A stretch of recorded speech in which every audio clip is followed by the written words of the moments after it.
Well, the lettuces are coming on. They need a little fertilizer. So all I'm going to do, these will be ready to harvest in about a week some. I'm just going to take handfuls of granular fertilizer.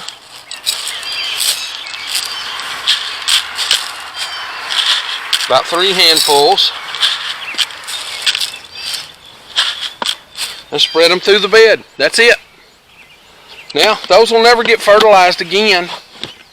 And they will start producing. Let's have a look at some of the other stuff. Here's our herb bed. Nothing's come up yet. I noticed that I'm just now starting to get, you think that this is dead, okay? This part right here is the, I'll get it out, is the oregano. You think it's dead, but you can see right here, here's a little oregano coming out. It'll take it a while to spring back where I planted it. Of course, the parsley's doing good. I see some dill coming up over there on the back side. Okay, back in here. Back in there, there's some dill coming up. The rosemary's looking good. No chives have come up yet. The parsley is doing good. So, yeah, the herb bed's doing okay. Okay, here's our onions we planted. You'll notice some of them, remember when we planted them, they were all laying over. See how they've all stood back up? So they're all standing up good. And the leaves are greening out real good. And they've started to put on new leaves. See, nothing here was longer than my finger when I put them out there. But just for scale, look at this one. There's my hand. See how much further it is up than my finger? So, yeah, they're growing nice. It'll be a while. We'll see if they produce big onions here in the bed. I'm anxious to find out.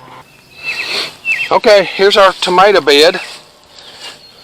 There's the ox hearts coming up. They are really prolific. We had a couple of freezes, and I came out here and covered them.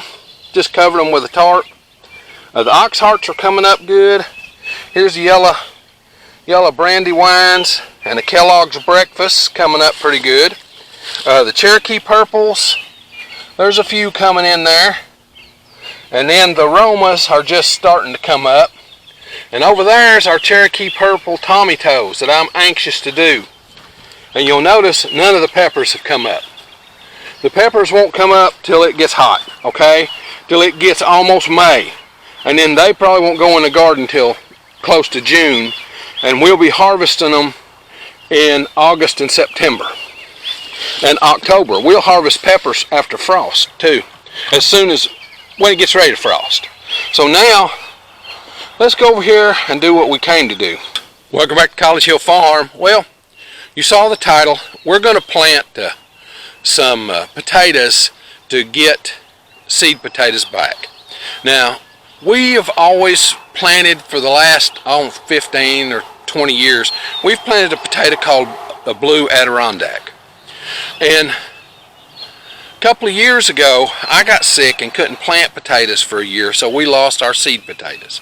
And I hadn't bought back any new Blue Adirondack seed potatoes. So this year I was out at Tractor Supply and they had the little 2-pound bags. So a 2-pound bag is only going to yield me about 8 pounds of Blue Adirondacks. So I didn't want to put those out in the garden. I want to get as much yield as I can. So I'm going to try putting them in a tote and just get as much yield as I can for seed potatoes for next year. Okay, we won't eat any of these. Crystal and I love to grow red Pontiacs, Kennebecks, and Blue Adirondacks because Blue Adirondacks doesn't get to be a great big potato. You know, it doesn't get big as your fist. It's just a medium-sized potato, but it's blue all the way through, kind of a purple. So we like making the potatoes that we call Patriot potatoes. Red Pontiacs, white Kennebecks, and Blue Adirondacks. So red, white, and blue potatoes, we just call them Patriot potatoes. So we love them when they're small. We use the little ones. and wash them good, and then just put them in a bowl, cut them up, put a little butter on them, and microwave them. Oh, they're awesome Patriot potatoes. So that's what I'm planting today. So let's get at cleaning this bed off and get these planted.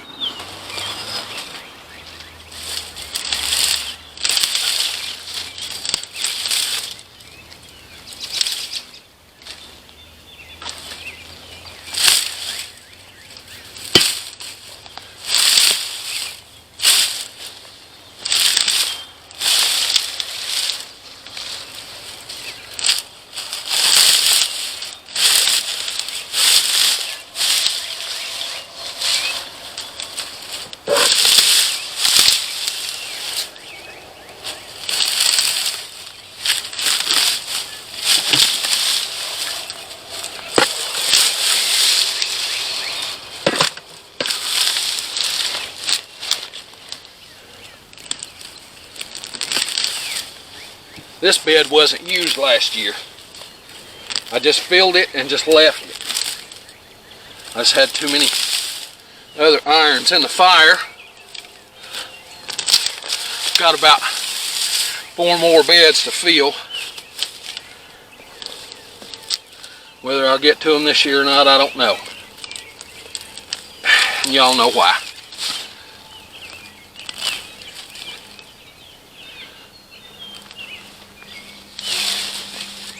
I can't hardly even find time to mow. It's just what it is.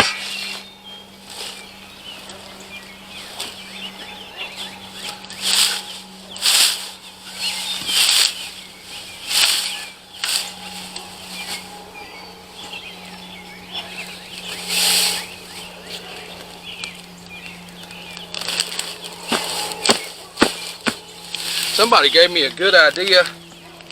They said they put landscape fabric over their beds in the winter, and it keeps them from growing all this other stuff. So maybe that should be a thing. But yeah.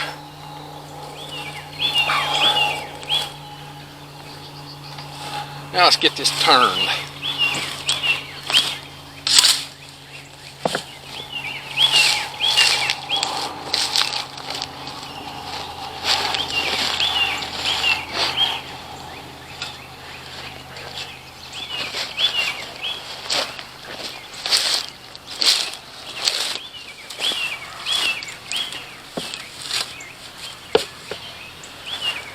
That's right in the way. There.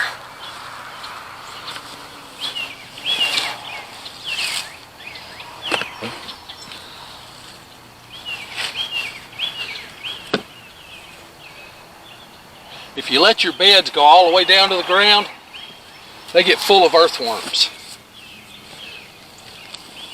And that's a good thing.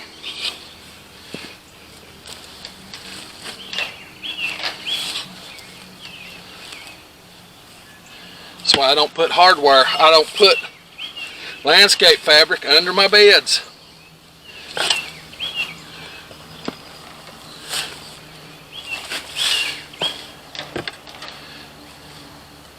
And I'm worried that that might be the downside to covering this in the winter.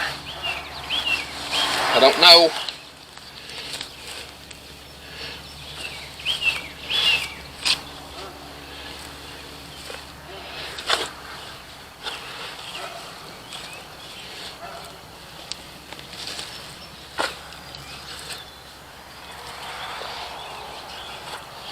Trying to loosen these kind of deep because I'm putting potatoes in them.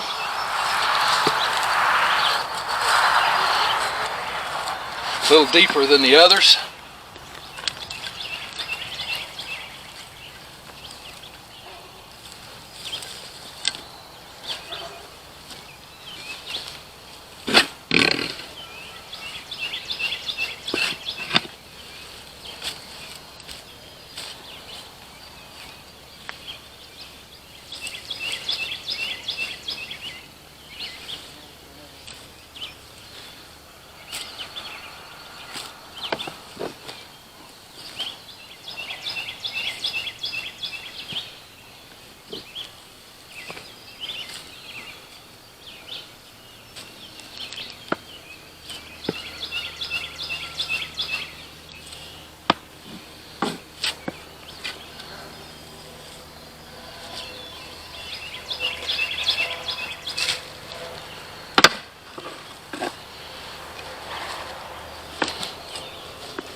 Okay, this is a Blue Adirondack potato.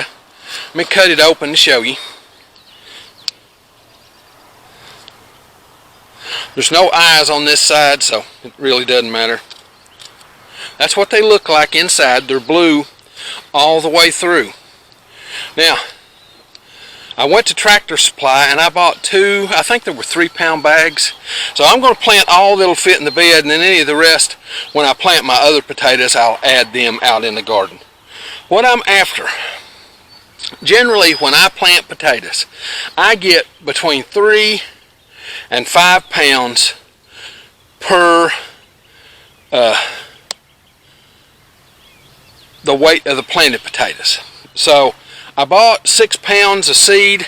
If I get 5 pounds, I'll have 30 pounds, which is about a 5-gallon bucket, and then another half or a quarter, which will be plenty enough to sow me a 100-foot row down in the garden in the spring. So what I'm after is seed potatoes again.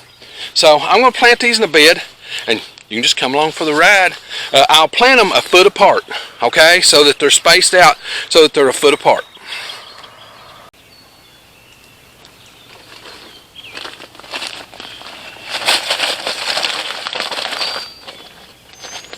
And because of the size of them,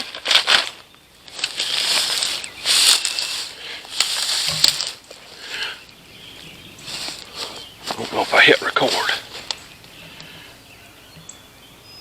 I did, okay. Now, and because of the size of them, I plant the whole potato, okay? I'll plant them about a foot apart and let the eyes just lay in the row.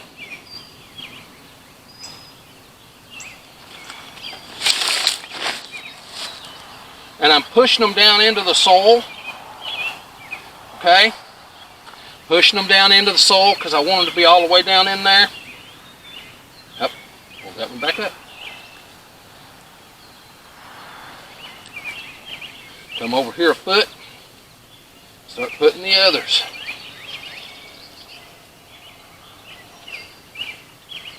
And anywhere between a foot and 8 inches. I don't have to have it perfect. Okay? But I don't want them to get too close together, because if they get too close together, they won't produce like they need to.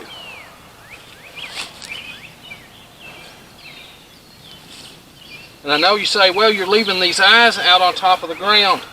I'm not. I'll show you what I'm going to do in a few minutes.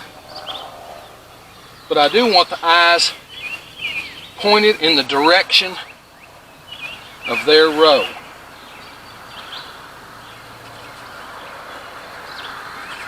Okay, that one's just got some chips on it.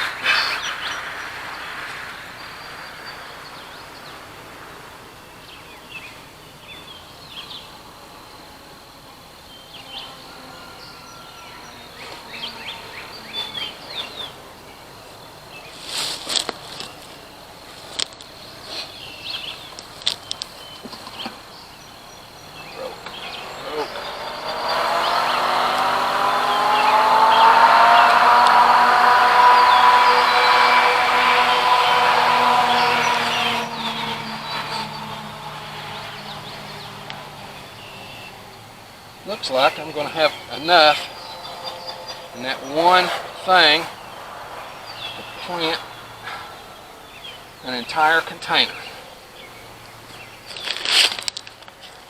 That's cool.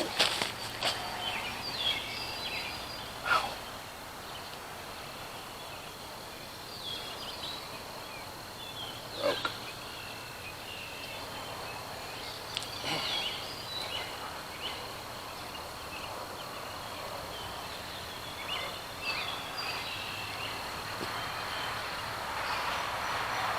We'll plant a couple in between just to see how they do. And I'll be able to see how each individual tater did when it's the end of the year. Put one right there.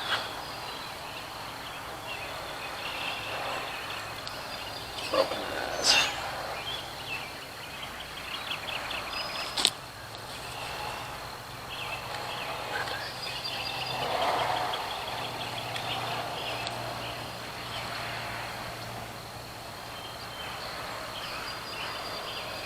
Broke that one off. Be all right. Okay. Now, it's time to put some compost over these to cover them up.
Okay, that's all done. Meet you at the tractor shed. Okay, got the potatoes planted. I pushed them down into the ground about that far and then covered them over a little bit and then put the compost over them. I spread them out about a foot apart.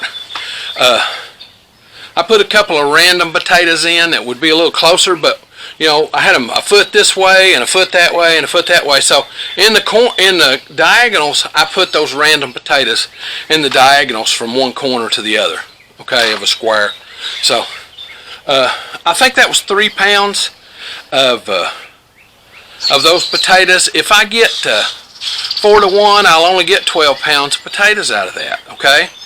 I'll only get 12 pounds of potatoes out of that. So that winds up being about half a 5-gallon bucket, because a 5-gallon bucket of potatoes weighs anywhere from 21 to 28 pounds, okay, depending on the size of the potatoes and how close you pack them and all that stuff. So it won't yield me a full 5-gallon bucket of Blue Adirondacks, but I've got another bag, okay, another 3-pound bag, and I'll plant those out in the garden. I'm going to baby these. I may water them if they need water. I may do some other things. But I still got to fertilize them, but what I didn't want to do was fertilize them and them not come up yet. When they come up, I'll put granular fertilizer around them, okay, that slow release granular fertilizer, and that will allow them to do their thing. Now, as far as talking about beds, I know you saw, some of y'all may have saw the video where this guy took a barrel and he put potatoes in it. He cut it into sections, he put potatoes and he put on another section and he put dirt in it. And he put on, and the potatoes grew up through it, and he put on another section and he put dirt in it and the potatoes grew up through it, and he took another section and put on top and put dirt around it and the potatoes grew up through it. And then when he took it apart, he had 150 pounds of potatoes in that barrel. That was fake, okay? It's important that you learn that that was fake. Now, I know there's a lot of stuff on YouTube showing people growing, they say they grow a year's worth of food in their 12 or 14 raised beds. That's bullshit, okay? It can't happen. Alright? It can't happen. I've got 1.5 acres of garden, and a lot of times we have to buy stuff at the end of the year. Alright? So, don't think for a minute that those little 12 or 14 or 16 raised beds are providing them food for the year. That's bull sugar. Okay? Just so you know, if I get 6 pounds of potatoes, of these, 6 times 3 is 18. I'll get 18 pounds of potatoes. out of that bed, okay? If I get 10 times, I'll get 30 pounds of potatoes. I get about a 5-gallon bucket's worth. But I've never got 10 to 1 raising potatoes. Okay? They say you can concentrated gardening in these raised beds can cause you to have this, that. Bull sugar. Okay? It's bull sugar. So, we'll see at the end of the year. Now, you saw the other stuff that I've got growing. My carrots and beets haven't come up yet. My peas actually haven't come up yet, which surprised me to death. I figured the peas would be one of the first things up. But the radishes are starting to come up, and the turnips are starting to come up. But the peas haven't begun to come up. The beets nor the carrots haven't begun to come up. My herb bed, it looks like all of the oregano died back, but you can see there was one little oregano sprout that was coming back. All of that will be covered with oregano in a few weeks. Okay, it'll be covered up. You'll see. Don't worry. It'll all come back. Oregano is a weed. You can't kill it. All right. So, yeah, that's the things that I deal with. I've got one more bed left that hasn't been planted yet, and I'm going to plant it with basil and some other herbs, so annual herbs. Okay, so I'll plant it with basil and stuff, but I'll show you that when we get to that. Now, the onions are growing like gangbusters. I'm glad I put the fertilizer under them. I think that's going to work out really, really, really good because it makes those onions reach their roots down to get to it. So I think that's going to work out really good. So that's our raised bed gardening. Now, if you like this stuff, oh, and by the way, it's Easter. It's not Easter Sunday. Today is Good Friday, and I usually plant potatoes on Good Friday out in the garden, but with the things going on, it's just been impossible to get to that. And I'll talk about that some in another video later. We're okay. We're doing all right. And so that's just what it is. Now, if you like this stuff, this homesteading, do-it-yourself kind of thing, be certain to come on out to the channel and subscribe. We do this homesteading stuff every week, sometimes 1, sometimes 5 videos. Just depends on what's going on in the homestead that week. Now, if you click the little bell, it'll be right up here when you come to the channel. It'll notify you when we upload a video. We upload on Sundays, Tuesdays, and Thursdays, with the occasional short through the week and on Saturdays. Just depends on what's going on. Now, it's time for me to get on to the next thing. I love you all.